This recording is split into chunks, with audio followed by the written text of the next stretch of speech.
is coming though, right? Okay, okay.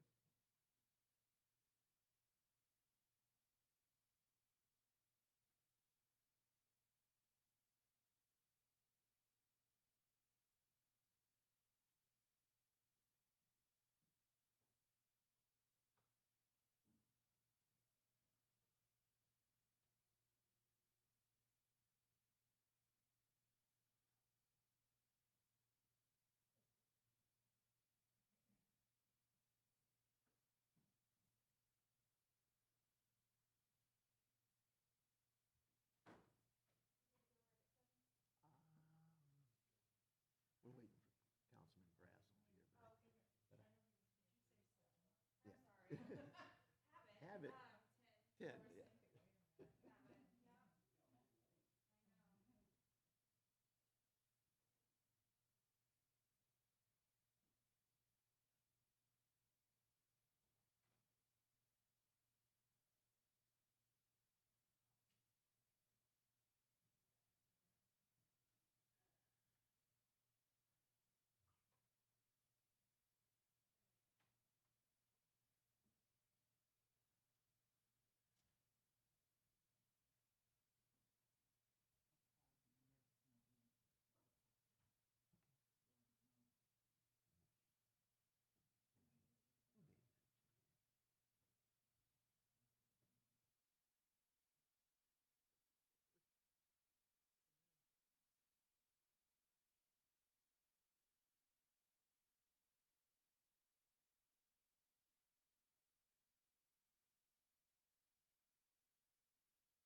can begin. This is the special council meeting for May the 7th, 2020.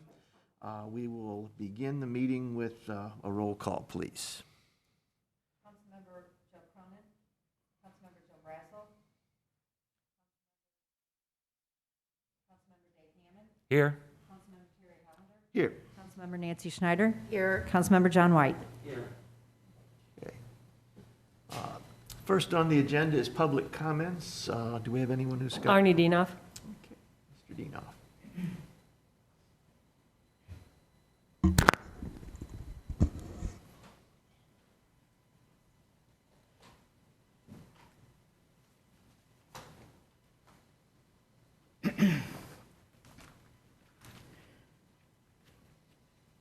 Good morning, members of the council. My name is Arnie C. A.C. Dienoff, County Public Advocate, and I would like to address a few things.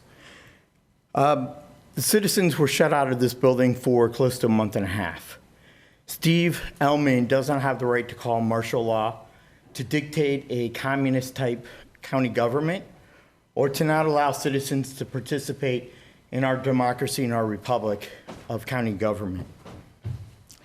Now, a lot of people took the time and effort out of their schedule to write comments to the County Council into the Planning and Zoning Commission meeting. The last Planning and Zoning Commission meeting, there were several residents that took the time, the dignity, and the effort to write emails and information to the staff of the County Planning and Zoning Commission. Those were not read into the record, but yet they were merely glossed over as lumped into one bulk comment. And I asked Mr. Watson to look into this. I think that this is wrong. I think that if you're going to ask for people to participate and give them the opportunity, that you should read them and make them part of the record. Now, last meeting, Mr. Elam, Mike Elam of District 3 was very unprofessional, illegal conduct. I was doing a peaceful demonstration in compliance with the Constitution and our county home rule charter and the freedom of speech. And Mr. Elam came upon me in my personal space, purposely coughed on me, putting his germs onto my body. Now, if I contract COVID-19, I'm asking for a test from the county, number one. I'm asking for you to look into these allegations and do a full police investigation, and it was done in front of several county police officers who stood idly by and took no action. That's shameful. That's wrong. And that's an atrocious violation of me and the entire county as a whole. Now, you have on the agenda 2 items which you want to have your hand out. And you want welfare from our federal government in terms of COVID, or in terms of the CARE Act. You want money in the terms of the $300,000 range for design, and you want another $300,000 for contract management. Why are we sticking money into a jail that needs renovation to the tune of $125 million to $150 million here in downtown St. Charles City? Why not build out in O'Fallon where we have the land and let's start from scratch and save taxpayer money and build a state-of-the-art quality county justice facility for $85 million or less? For us to stick this money into this institution is just a crying shame. It's a crying shame that we have our hand out wanting welfare from the federal government. Thank you. Thank you. All right, the item that is on, we have several items on the agenda here. Both of them are for, one of them is for construction management, the other one is for the design bill. Would you, the administration, like to kind of explain to us? I believe Mr. Gripes is going to Okay, make the presentation. thank you.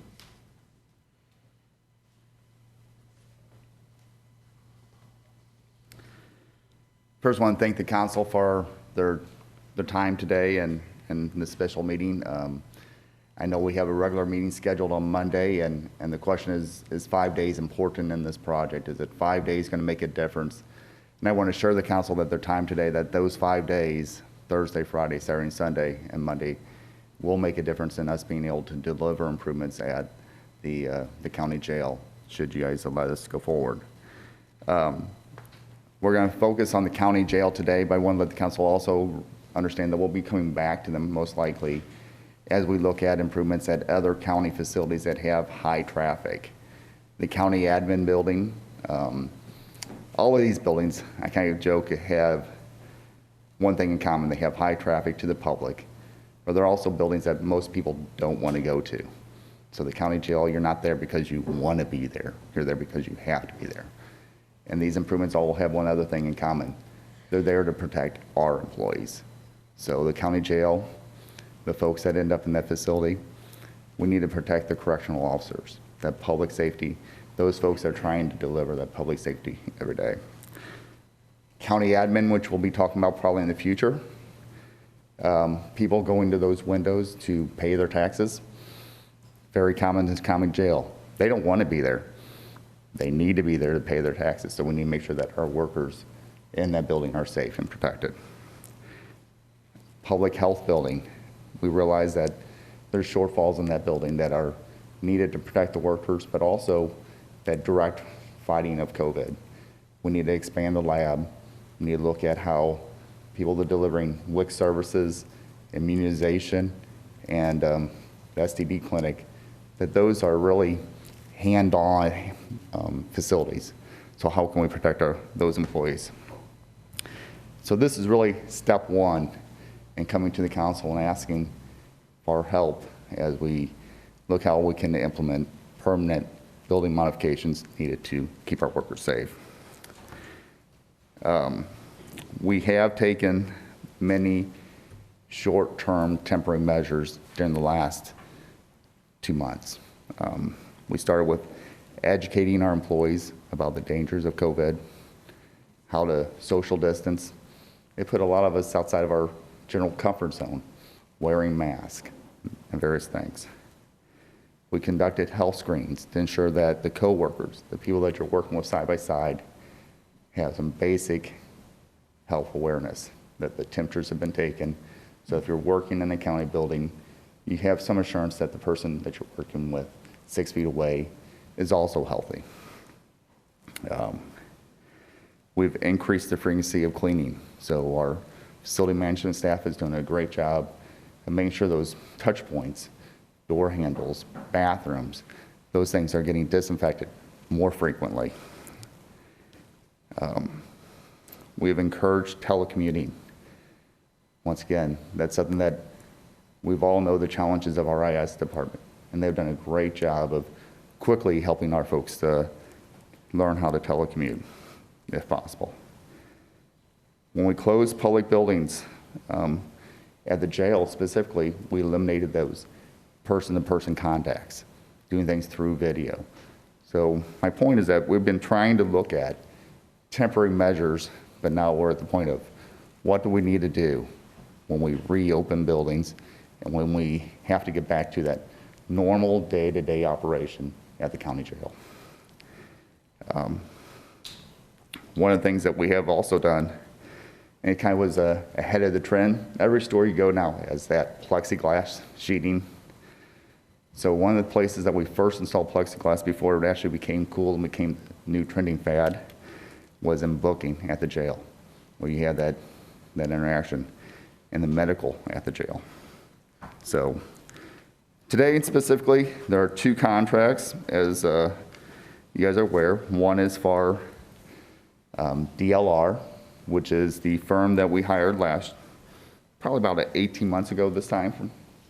We went through a public bidding, a public process of selecting 2 vendors to conduct the feasibility study.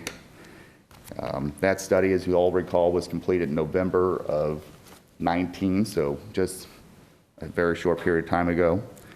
When we started that process, we interviewed several firms for that study. We came to the conclusion that the 2 most qualified firms were DLR and Landmark Construction for that feasibility study. They went through that building and really have a detailed knowledge of the problems and improvements that would be needed in order to maintain that social distancing, in order to protect our folks. And based upon working with Director Keene, we identified that two key priorities.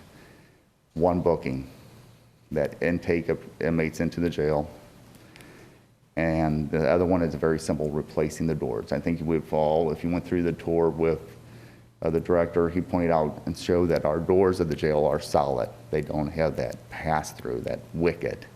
And so if you're going to provide medicine or any services to that inmate, you have to open the jail, that door, which allows that direct contact versus having that wicket.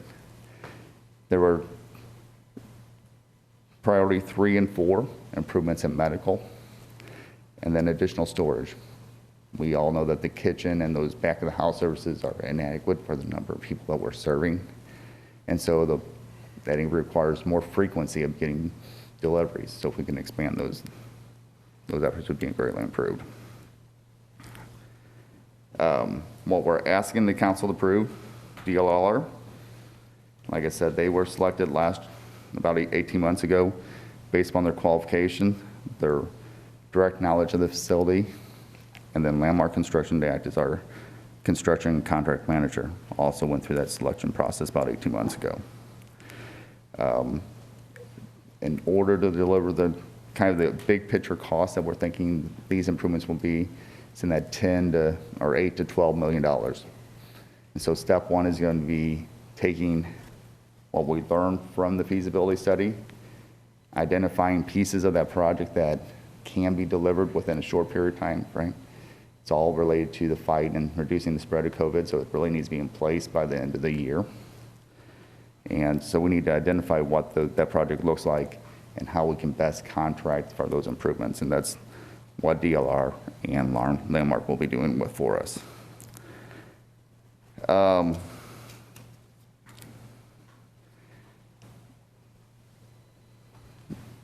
I did talk to Councilman Brazel, and he did mention that he had some concerns with DLR, going with DLR and Landmark. I'm just going to address those quickly.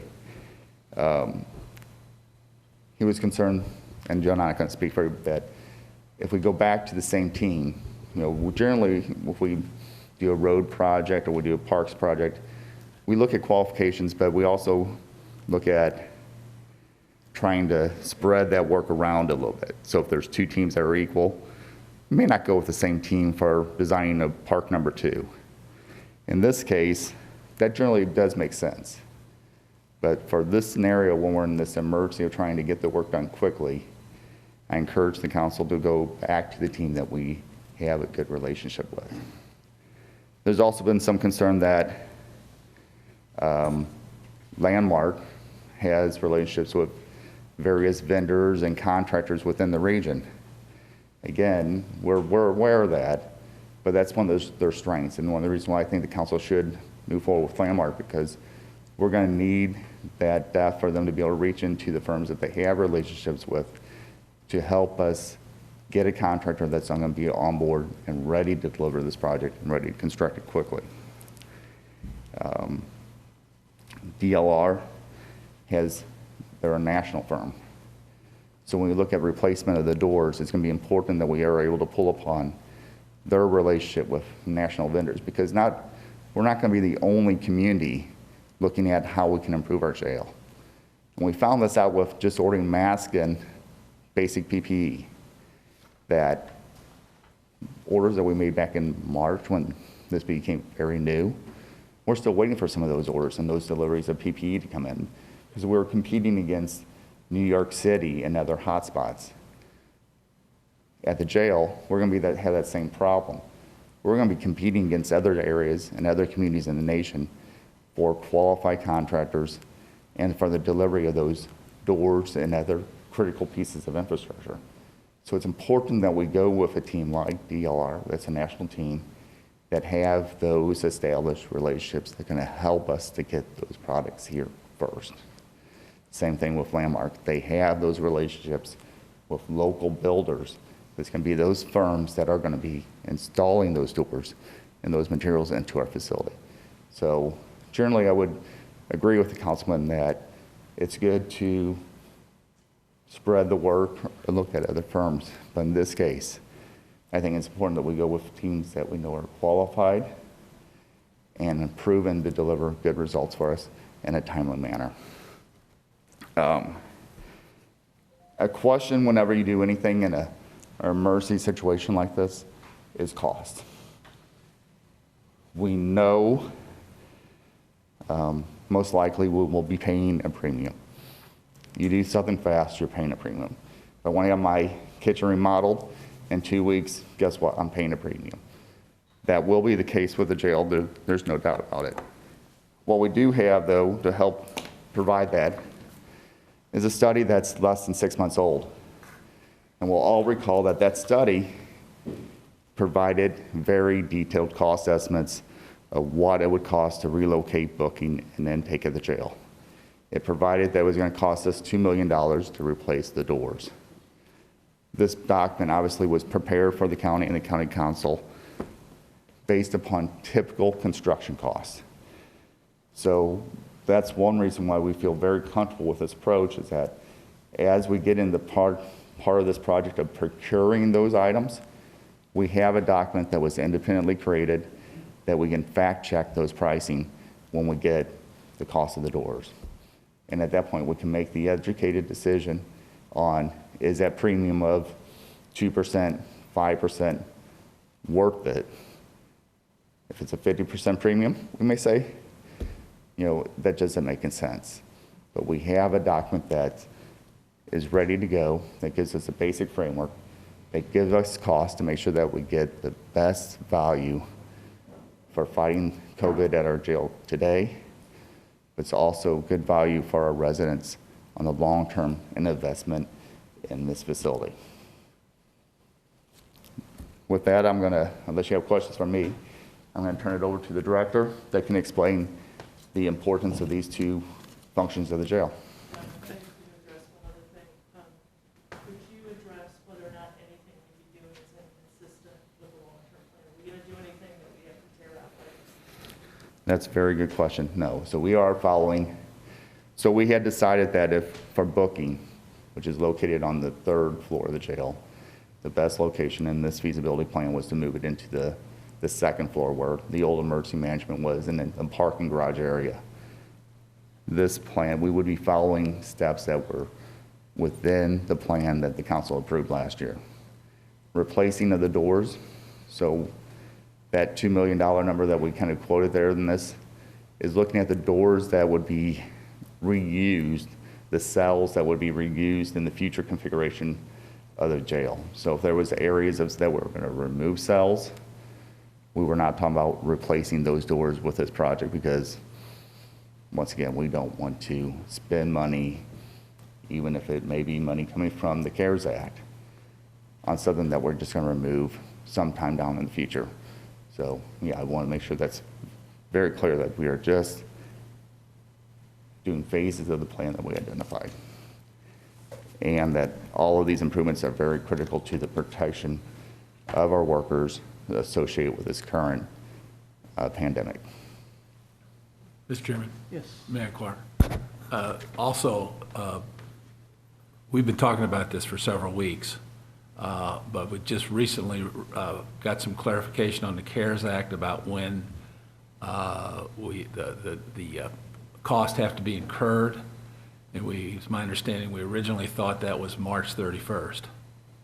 But we found out just recently with that clarification, it's January 31st, and that's why 5 days may make a difference. And if we don't incur those costs by January 31st, it becomes a loan. Is that my? It's actually 12/30, right? And What did I say, January? Yeah, I'm sorry, it's December December. 31st. yeah, and under the CARES Act, you can't incur expenses post 12/30 period. Right. That's just how it's currently written. How they would deal with that post 12/30 and remedying that issue is unclear. Under the PPP plan, which is the one for business, the payroll protection plan, it was a forgivable loan if you met the criteria under the act. If you did not meet the criteria, it was converted into a 1% loan that had to be repaid with 6 month forbearance. So there's that's some indication of maybe how the federal government may deal with something that was expended post 12/30 here, but not certain. So, Mr. Chairman, I just, as you all will know, 5 days, in most of our projects, 5 days doesn't make much of a difference, but it could make a big difference in this one, and that's why we bothered you to be here today instead of waiting till Monday. Thank you. Any other questions for? I got your question for you. So it's a not to exceed $305,000 from Landmark, is that correct? Correct. And what's DLR's charge there, 300,000, is it 306, is that correct, or what is DLR's? It is 305,720. Is that not based on a percentage of the cost of the job, or is it just a flat rate? They're based upon hourly rate. So on Landmark, No, DLR, is that gonna be based on a percentage or a flat rate or not to exceed? it is a hourly rate for various specific tasks that are outlined within Exhibit B of the agreement.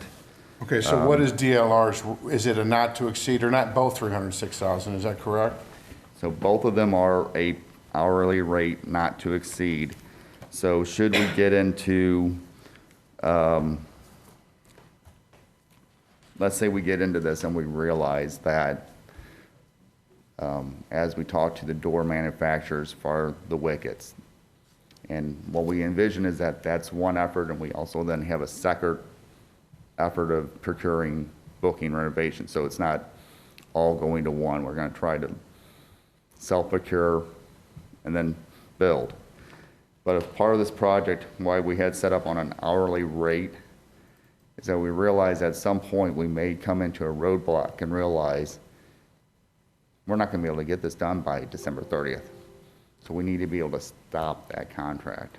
And so that's how both of these are written. So it's not that, although we're approving up to 305 and up to 306,720, we may not expend all that fund if we're unable to deliver the But John, work that's the question envisioned. is DLR, let's talk about DLR right now. Is it a not to exceed? Is it a solid contract of not to exceed 306,000? That's the question. It's a not to exceed based upon the hourly rates for each of the tasks. So if they put in more hours than 306,000, does it cap at 306? Or does it keep going up? That's the question. It's not to exceed, it's capped. And so what's if there's their additional, what is their hourly rate, DLR? yeah, DLR, the rates are around $235 an hour. Okay, so it's a not to exceed. So the completion date on this project is what? To get federal funding, what's the completion date? We need to have everything complete by December 30th. And how realistic is it to do $10 to $12 million of that kind of volume in that timeframe? Every It's a day. zero, it's absolutely improbable. It will not happen. We do not agree with that. The door manufacturers, in preliminary conversations, we believe we have a very strong, And then what happens if it doesn't? Is this 100% completion or substantially completed? it needs to be, the terms of that are being looked at very carefully. No, Right this is now, important. These are important though, because, so the question is, if it's a $10 million project and it's not done by December 30th and it's $15 million, who pays that? Because there's gonna be tons of extras in this thing because it's a rush job. And we didn't put this out legally to bid it like we should have. So the fact that it's gonna be, let's say it's $15 million, who absorbs that $5 million? one, I'm going to address one of the statements that you made, that we did not put this out to bid, and that was some way not consistent with our purchasing policy. That's an incorrect statement. We are selecting, just like we select any consultants.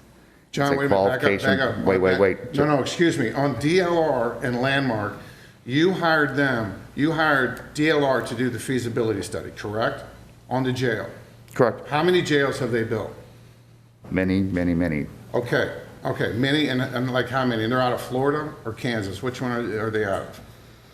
Christine, are they out of, let's Christine answer that. So DLR is a national firm. They've got offices all over the country. So they do have an Orlando office, they've got a Kansas City office, they have one in Atlanta, DC, they're everywhere. They have done hundreds of jails. This is a specialty of theirs. So we have visited a couple. We went to Kentucky just to see what that type of environment looks like, because it's dramatically different than our own. And they have proven their expertise in the correction field. Okay, so how often do we, when we hire a company to do consulting and a feasibility study, how often do they automatically get the contract to build it too? How often do we do that in the county? Well, I can't say how often we've done it in the county. This is the first opportunity where we've had a need to expedite a schedule. And when you're working in a project with such a specialty need, corrections, not everybody can design that type. It's very specialized. Types of equipment, types of locking mechanisms, types of approaches that you use, very specialized. So it's very important to have somebody who is of that expertise. So it would have been my hope that if we had gone through the process in a less rushed fashion, DLR still would have been the Okay, so awardee. DLR has a lot of experience building Lot. jails. Yes. Okay, so, and it says 305,000 or 306,000 not to exceed, no matter what the extra expenses or extra design work is that correct? Correct. And how much, It's correct. I want to just address that because that's a very specific question. Joe, if there's additional design work that's not outlined In the within the proposal, well, and John, we the scope authorize is it, extremely vague. It's four sentences, okay, for a $12 million project. Okay, well, I got it right here, I got the think- scope. I think you're jumping to the construction. What we're seeking the council to approve today is the professional services, which is the DLR would not, this is not the full design of the improvements. This is the, looking at this planning document, which DLR put together, identifying the scope of work that can be delivered by December 30th. So we get that commitment from the professionals. They check their verification, make sure that what we move forward with can be delivered by the end of the year. That's critical for fighting and reducing the spread of COVID in the jail. And at that point, they will be building the performance bid docs that are necessary for procuring a construction contractor that then will construct it and install the doors. Okay, so the and those other documents, activities. the construction. That's another contract that will come back before the council. Okay, so the construction documents have not been created yet, correct? Correct, that's part of what DLR service. And so will be how to long us. will it take them to create the construction documents? We are hoping, from preliminary conversation, that was 6 weeks. 6 weeks. Okay, 6 weeks to get the construction, so nothing actually gets looked at or bid at for 6 weeks, correct? Okay, then the numbers come in about 6 weeks, and then you guys review whatever the costs are. Okay, so go back to Landmark now. So Landmark's charging us $305,000 for consulting. When we hired a DLR to do consulting and feasibility study, why would we have a construction manager involved in a feasibility study that we're paying for? Because you're using Landmark as a reason that they were involved in the feasibility study. How involved and why were they involved, and why would we waste money on a consultant to overlook another consultant? Why would we do that? So Landmark's role as part of the feasibility study, and part of this will be our owner's representative, a project manager, because we do not have enough staff to, But John, back to the question, why were they involved? Why did we hire them to work for the architect? When the architect is providing us, and we're paying them to do consulting on a feasibility study, what role does a consultant, a construction manager, owner's rep have to do with the feasibility study? so what their first step on this Landmark's role will be to manage and act as that project manager for the county of managing the DLR contract, as well as reaching out to But there's no local contract, John. They're contractors. doing a feasibility study. So let's just move on to the next point. So they got Well, 300,000. I come back, just so we're clear, during this initial feasibility study, there is a significant review of the electrical, mechanical needs in that building. So That- what was the consultant, the architect firm would have done all that. They're supposed to run all the calcs. We don't, or an independent rep, a consultant for the county only gets involved once the bids come in to review the bids and manage the project. They have nothing to do with the design. They're not qualified for design. We're paying DLR to do the feasibility study and figure out what our needs are and what our best design is. A construction manager is not involved in that process at all. And Now, if they were, I don't understand why. so Landmark is being hired as not as a construction manager. Otherwise, I agree with you that a construction manager comes in when you're building.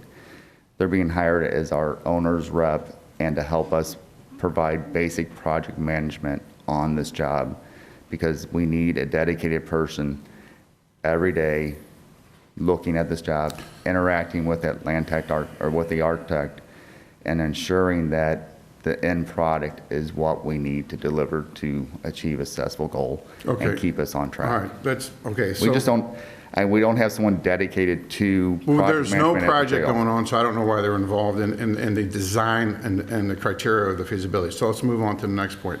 So they got a $305,000 fee.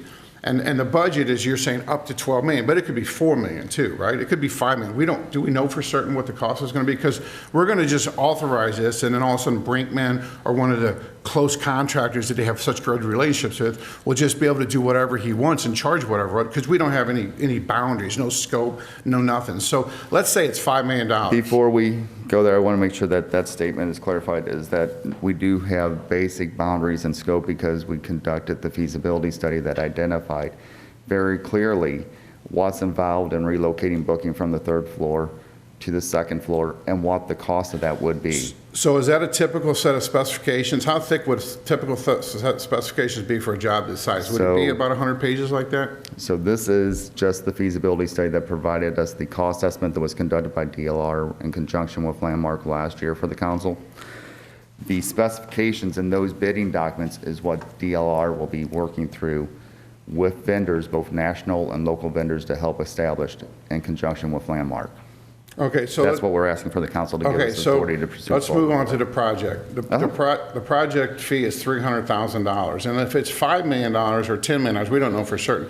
But if it's $5 million, then their fee at $300,000 in a 6-month window is excessive, extremely excessive. On the other hand, the architect's cost seems to be extremely low. If it's $12 million or $10 million, a typical it's going to be 5 to 7%. I don't know how they're doing it for 300,000. That's why I'm asking you those questions, because the council's not going to be responsible for coming back and coming up with $5 more million when we never agreed to do anything with this jail. We had a work session on this jail. We didn't know if we were tearing it down, if we're building a new one, if we're remodeling it, if we're adding that big addition. This council never came to that conclusion. And then all of a sudden, you guys are going to spend $12 million with sole sourcing it with somebody who was involved in the feasibility study, a construction manager who should have never been, and then he's giving us a flat rate of 300,000. So you say, well, it's not to exceed, it's 150 an hour. So back to you, Christine, how many jails have Landmark built? Let me ask. No, answer that question. How many jails have Landmark built? Well, let me go back to this premise that you have is that the 305,000 with Landmark is a flat fee. Just so we're clear, in the contract that's before you, it's an hourly rate, not up to 350,000. So in your scenario that we're only able to deliver, say, $5 million worth of product within 6 months, Landmark is billing us $150 an hour for the services that we ask them to provide.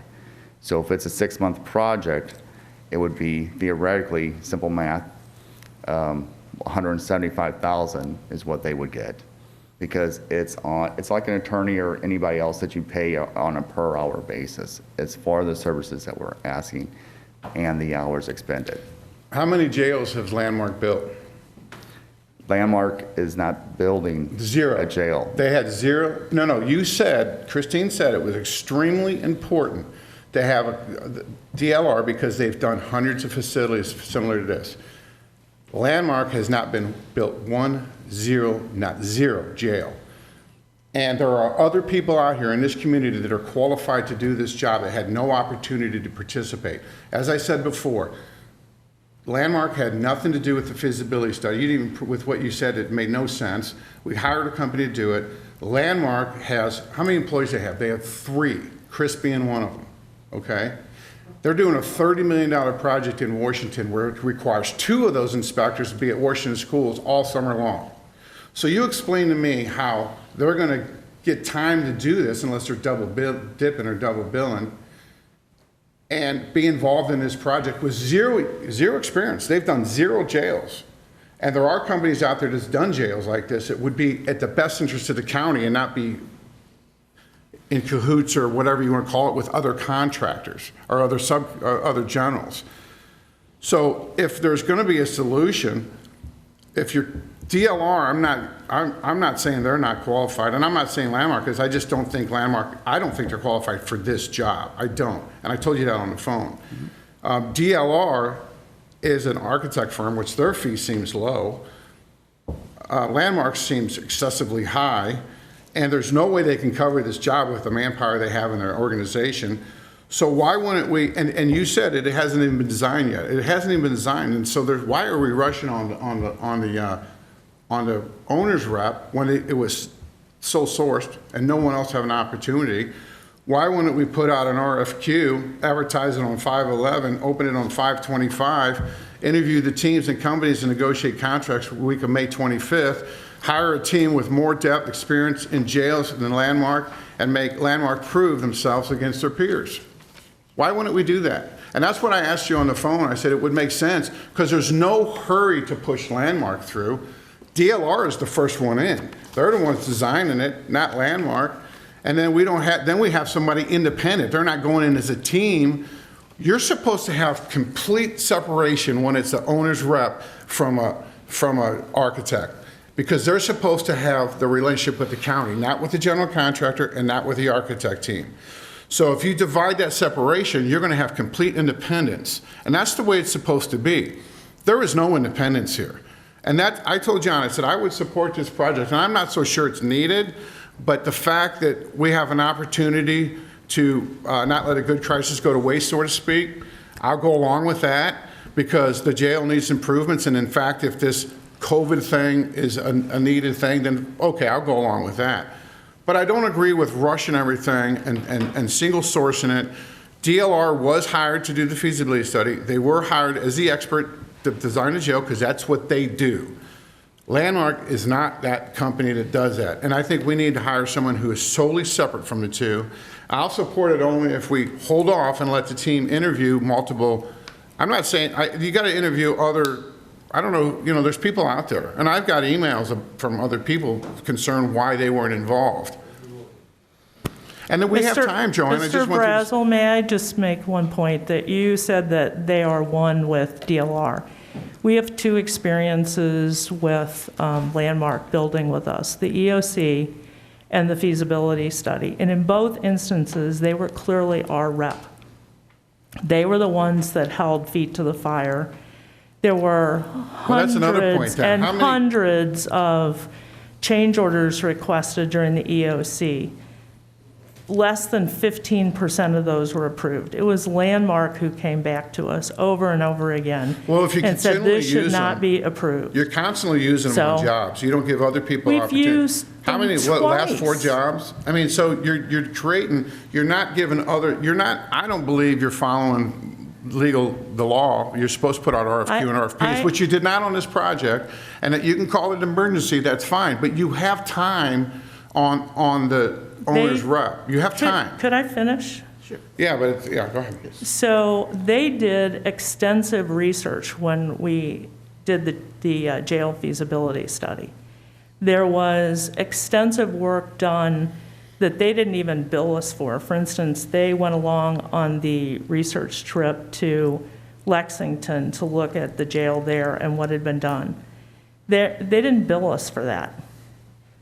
So they know this jail inside and out. They've worked with the staff. And that is one of the most key things that we found is that without the staff that John and Christine mentioned, on our staff, to work directly with ours, to pull out of them the information that they need, and to provide that and oversee the architectural firm, we miss a major portion. We did some work elsewhere in the county where we did not have that role, and we ended up with wholesale runaway staff just telling architects, well, we'd like this, and we'd like that, and we'd like this, and extremely unfeasible plans coming into our way that we were never able to use. So that role has been a crucial role for us. You are correct. An owner's rep is needed. Joanne, I agree with that. The fact that he went down on our dime to look at jails because he has no jail experience probably is a good He thing. didn't go on our He dime. has never done a He jail. went on his own dime. Why is this so difficult to understand that what's wrong with interviewing multiple, seeing what your choices are? You guys been using Landmark for like the last 4 projects without even putting out a fair opportunity to other construction companies The and only management other companies. construction projects that Landmark worked on was when our construction manager left us suddenly to take a job with another company. And we had 2 major projects up in the air, Veterans Memorial Park and the end of the front of the police department changes. This project manager, Mr. Slagle from Landmark, was barely involved at the police department. He handled 1 meeting for us where we were having problems with the constructor.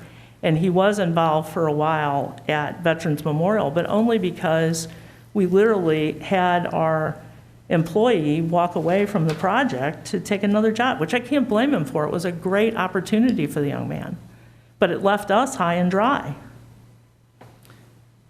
Yeah, I mean, that's, I don't. yeah, One thing I don't- want to just make sure that everybody's clear on is when we developed the feasibility plan last year, which was the space planning, the foundation for the work that we're looking at trying to implement this year, we had 2 firms on board. And that's why we're coming to the council today with the recommendation to go continue forward with those 2 firms is based upon their knowledge and their work to produce this document, which is our foundation.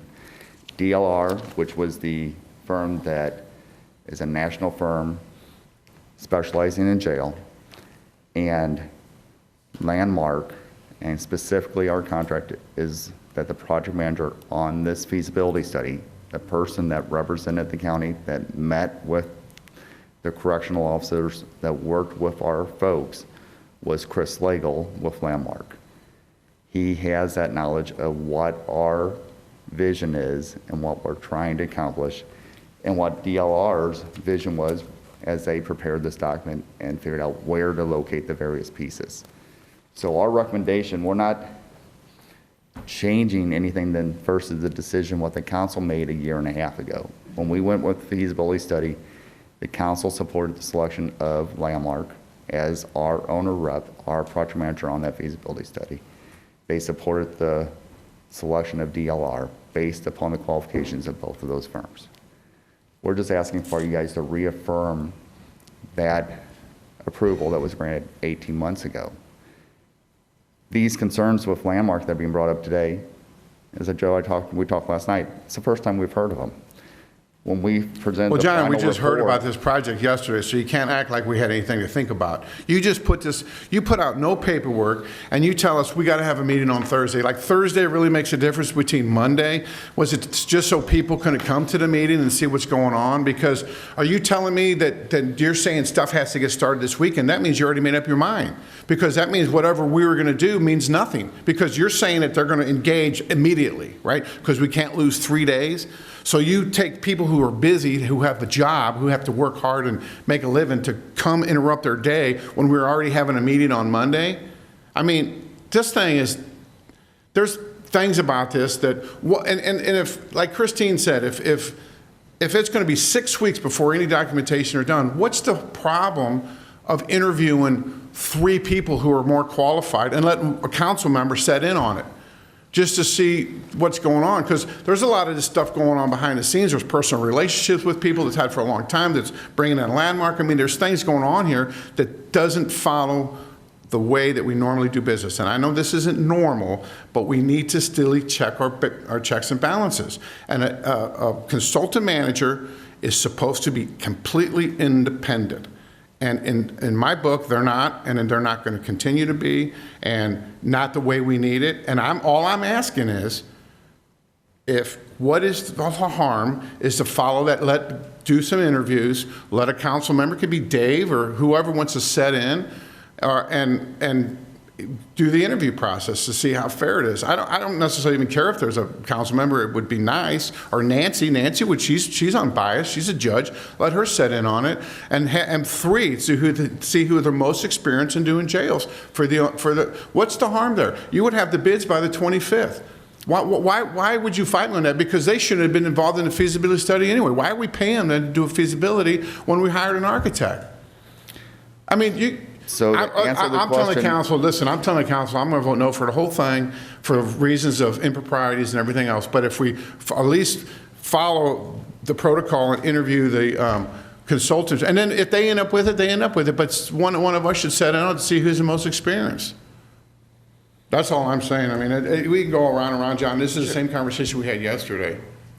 Yeah, so I think the sum it up is that 18 months ago, we went through that process of selecting an owner's rep, and we selected Landmark. No, John, that's for feasibility, but don't get too confused. Don't let them confuse you. One for feasibility only. We had a meeting, we never decided what we were gonna do with this jail. We never decided. You guys were talking about a tax increase and all this other stuff, spending 190 million, whatever the heck the number was, on a new jail, or tear this down, or put a new building in the center. That's what we talked about. We never talked about proceeding with construction of the jail. Never did we do that. And so don't confuse the two, okay? Do not do that. We only approved a feasibility study. So don't try to pull the blinders over our eyes. When we selected an owner's rep and we selected an architect for the feasibility study, Pete, that's right. we looked at their qualifications, we went through that selection process. We presented the results of that process to the council. The council approved proceeding with those 2 firms. During that 18-month study, during that time frame of interviewing our employees, looking at the mechanical and HVAC systems, those teams gained knowledge about our facilities. They gained knowledge about what the county wanted. They traveled to other facilities to determine what are the best practices for the industry of jails. How does negative air systems work? What we're saying is that at this point in time, we could do exactly what the council members want, a council member wants, and say, let's look at a new team. Let's look at a new owner's rep. What we're losing is that 18 months that we paid someone to learn what we want, what's important to the director and his staff, what are critical. Very simple things. Our jail currently doesn't have grinders in the cells. We know that's resulted in problems. those very specific details of what's important to our folks, that would be lost if we don't move forward with the team that's spent hours and hours working with our folks to know what's important when we try to spend money on this facility. And that's where I think why the recommendation we're coming through makes the most sense for trying to deliver this project within the next 10 months. So what you're saying is, anytime we do a consultant report, then that person who does that report is guaranteed the job. We're not saying that. We're saying that. That's like me, I'm a consultant. So that means anytime I do a roof, a 5-year plan for a county or a school district or a facility, I'm guaranteed to do all the roofs. That's what you're saying. And that is not the real world, and that is not how it works. We are not giving other people opportunities, especially when you have time.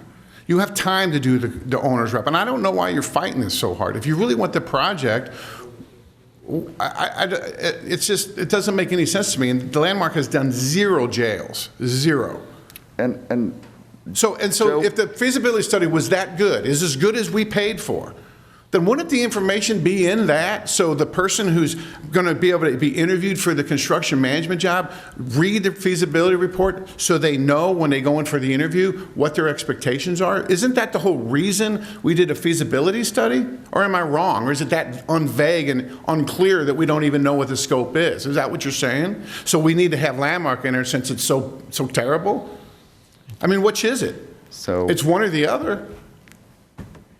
Yeah, yes. Can we move on? I- I think Mr. Brazel made his point Yeah, very clear yeah. at the time. I think So can we so. move on to the Director of Yes. Corrections, see what he has to say? You did Yeah. a good job making your point. Yeah. We kind of interrupted there. Corrections Director will kind of fill us in on exactly what we're trying to achieve with this project.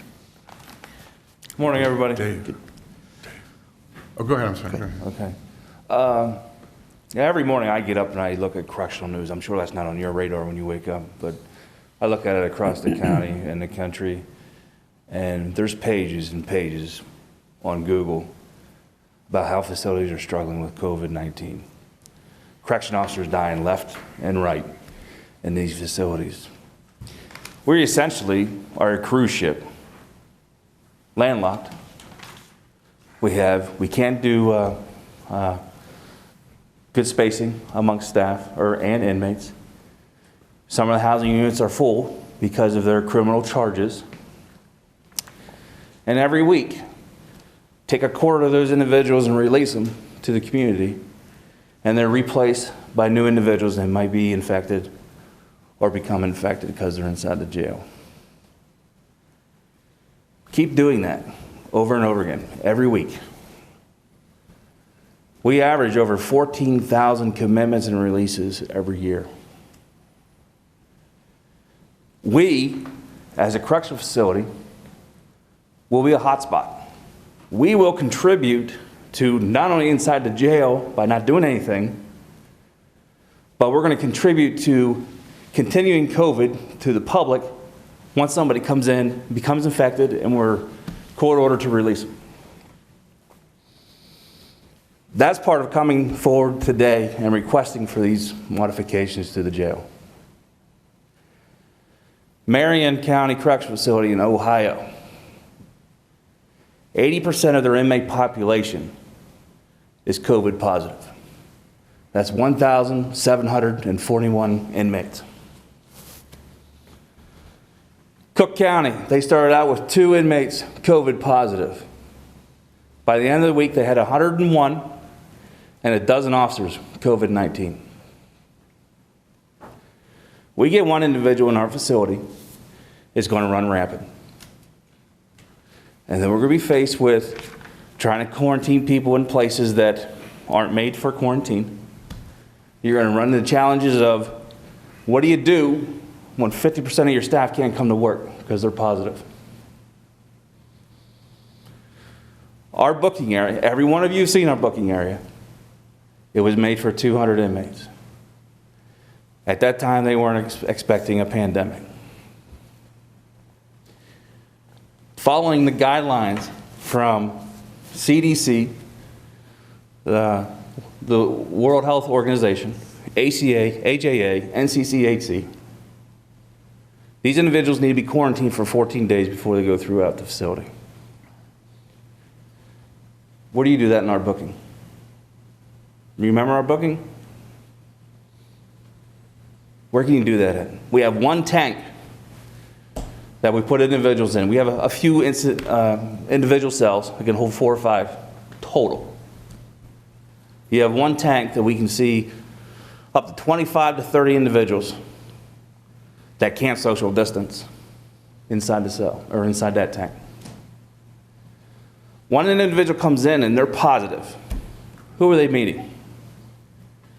You have an officer that does a pat search, a scan, and a strip search on them. We got one officer potentially contaminated. Then they go through the booking process. You have another officer potentially contaminated. Then they have to see the nurse. The nurse sees them. When the nurse is done, she'll have to go do med pass throughout the rest of the facility.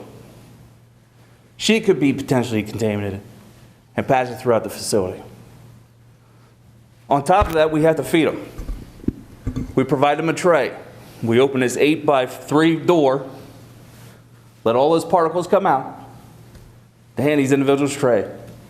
These trays are then taken into the kitchen, and now our kitchen's contaminated. One person can bring down the entire facility. Our booking system currently, its HVAC system, feeds all the 3rd floor.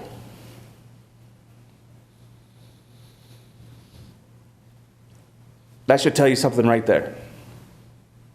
Our booking area is the most crucial point in the correctional facility. And if our HVAC system feeds to all the corridors in the 3rd floor, what's the possibilities or the chances of the droplets or COVID to be pushed throughout these hallways?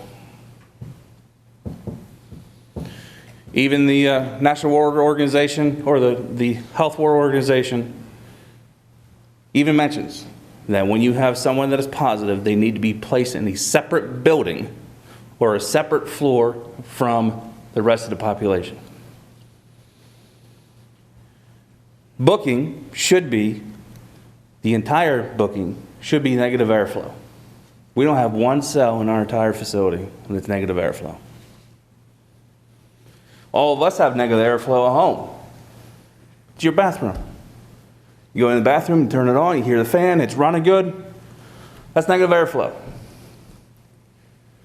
Imagine one inmate or 2 inmates in a cell, potentially up to 25 inmates in that holding tank, talking, sneezing, coughing, doing number 1, no number 2. All those droplets in the air. And then we just move them all. That's what we're forced to do right now. We're exposing our officers to this every day, every shift. You know, you get individuals, you got to quarantine for 14 days. On that 13th day, you get a new inmate come in, and he goes into the tank, you have to start that 14-day quarantine all over again. Our facility's not made for that. There's a lot of facilities across the country not made for that. Our cell doors. We talked about the wickets. You know, we have over 300 cell doors inside the facility. Majority of them do not have wickets. Some of the new wickets that are coming out now is a 2-door wicket system.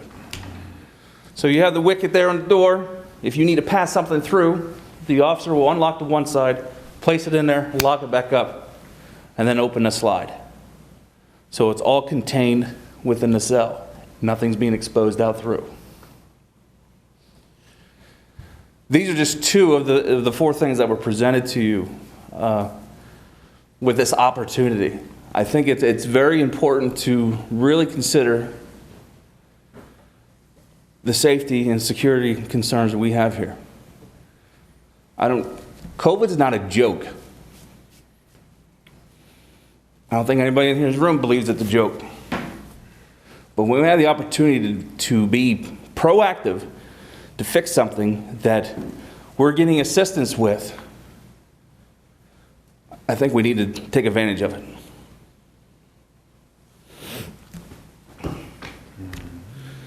I have no other questions or comments if you have any questions. Anyone have any questions for the? No, I got some questions for John, just on contract specifics. Dan, I don't think anybody disputes what you said. I mean, that's not a yeah. dispute. It's just the process of how we're going about it, that's all. I would like to get it done, but I just want a couple changes. County Executive. Mr. Chairman. Yeah, just one thing to add to that. We talked a little bit at the last meeting about the contact tracing and the quarantine, and I think I mentioned to all that I think that our health department has done just a tremendous job. We have over 1,000 people that have been on quarantine and are now off it.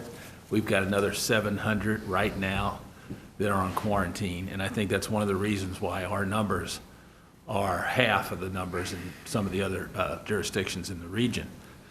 But the problem with the jail is, seems to me any given day, half of the inmates in the jail are not from St. Charles County. Correct. So our chances, if all of our inmates were our people, I would feel a lot better. But what we have is half of those people are coming from jurisdictions that aren't doing, I don't think, I can't say for sure because we don't really know, but my suspicion is they're not doing as good a job as we are. So the more people from outside the county that come into that jail, I think the greater the risk. And that's why I would encourage you to go ahead and approve these two requests. Thank you. Appreciate your service. I got a couple questions for John. We'll get a couple Hey. more. We just. Yeah. Hey, John, on the county, if it's not done by November 20th, what happens? If the construction is not completed, is there going to be, is it on the county or is it an extra work order or how's that work? Right now, under the CARES Act, the Title V of the CARES Act, the funding flowed to, in this case, the state, and then the state appropriated the funds to us, and we're in receipt of those funds. We're bound by the CARES Act, which is all expenses shall be incurred by 12/30. And if they're not, what happens? That's what I'm saying. Is it a lot of... There is no explanation under the CARES Act. It's not envisioned that you will expend funds beyond 12/30. Okay, so we don't know that. That's uncertain. So I'm just asking these questions. So, and then what about, does design build meet the Davis-Bacon Act requirements since it's federally funded? Yeah, I don't think this project isn't being done as a design-build project. How would you explain it? I mean, can you Christine knows use, the answer to that. can you use design build with the Davis-Bacon law? Under the CARES Act, they're referencing the CARES Act. I'm not familiar with the one you're referring to, but under the CARES Act, we did have a meeting. We thoroughly went through the documentation that we have thus far, and they did outline design build with a not to exceed as an acceptable form. Okay, so that would be a question for you, John. If design build, does design build meet the Davis-Bacon Act requirements? So you need to make sure that I don't believe you can do that unless the emergency thing supersedes that law. And do we have a... Councilman, let me just say something on that. We've read the act, we've read the guidance, we've read the FAQs. I don't recall seeing anything that implicated one way or another changes to the Davis-Bacon, but I will go back and look specifically. Okay, and then I would, if in fact Landmark is chosen, or whoever the design build or the owner's rep would be, can it stair step? Like, for instance, if it's $5 million, it would be their 3%, it would be whatever that would be, $120,000. It shouldn't be a flat fee of $300,000 not to exceed, because they're gonna find the hours no matter what. If it's a not to exceed, I can guarantee it's gonna be every bit of $300,000. So shouldn't it stair step by a percentage rather than by hours? It could be both. It could be not to exceed with the intention of it being so much per stair step, per $3 million or something like that. That's how the contract should be written. It's way too vague. It's way too open. It leaves a lot of room for malfeasance, this whole thing does. And so that's why I would just ask the council that if we want to, I would make a motion that we approve DLR and then have the committee interview multiple owner rep, and Nancy sat in on the committee. That would be a motion I would have, and I'd support it. Otherwise, I won't support it. And that's fine. I'm just saying, you know. Can I make a comment? Yes. Thank you. I just want to make sure it's really clear that this isn't just for construction management services, it's for project management services. So you're right, under a true construction management service contract, they would not be engaged until we start doing the bidding process. What they're needed for is to ensure that DLR has got the accesses, the scheduling, and is making progress on all of the flurry of activity that's going to be happening in the next 6 weeks. So they are stepping in and doing that role because we do not have those resources to us. The accesses as far as letting them in, we're paying them in the Coordinating building? access to the building, coordinating access to vendors, to sites, to coordinating to the door control, the door manufacturers.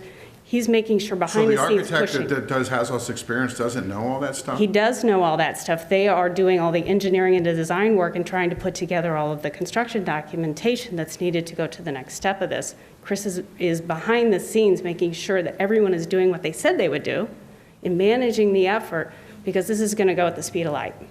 And so he is needed to make sure that we're checking all the boxes and dotting all the i's, crossing all the t's, and making sure that we're making progress on this to hit our deadlines.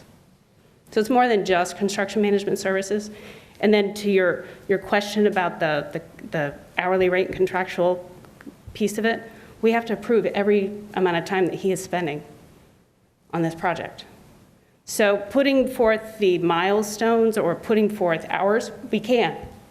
But right now we don't know, are you needing to spend 10 hours on this effort or 20 hours? Because right now we need to get all that scheduling put together so that we know what amount of time is going to be spent. But his contract is for the full duration of the project, not just the first 6 weeks, the full duration of the project.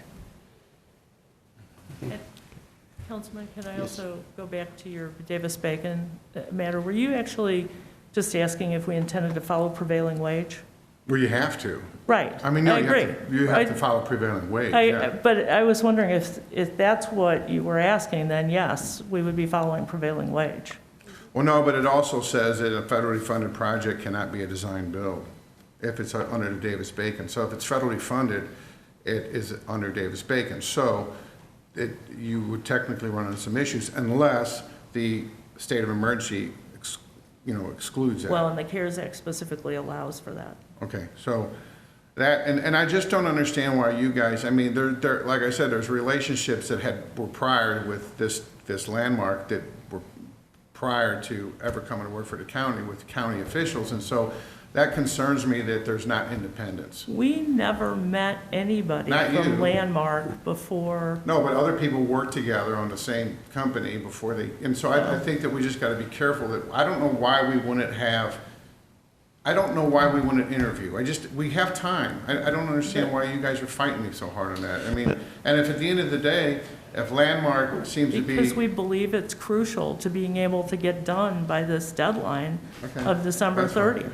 That's whatever.